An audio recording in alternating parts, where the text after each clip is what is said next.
Okay. Hello everyone. So today's pose is going to be a balancing pose, a tree pose. So all the poses that I've been putting on are basic yoga poses that you would see if you go into a class or if you just search up yoga on Google, right? So this is very, very typical pose and it's a tree pose. So what we do is we always want to find those 4 points on the ground. So you always kind of lift up the toes first.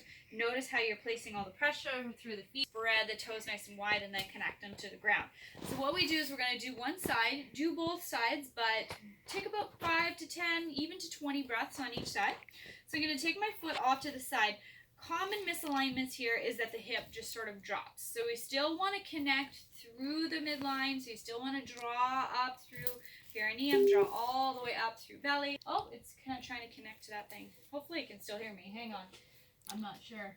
Okay, so what we want to do is bring the toe off to the side and then we open up the hip. So it's a nice big hip opener. Using the glutes to hold on, sliding that foot all the way in. So we can stay right here in our tree pose. If we keep our hands here, helps us to stay balanced a little better. We can bring the foot up onto the calf if we like. We never want to put the foot directly on the knee.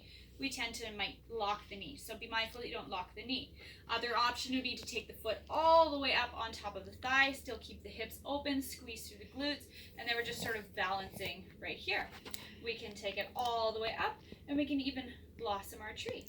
So do it however it works best for you. Just be mindful that you're not falling into the hip and everything is sort of falling. Stay balanced. Kaylee behind the camera is like, okay? Have an awesome day in your tree pose. Peace.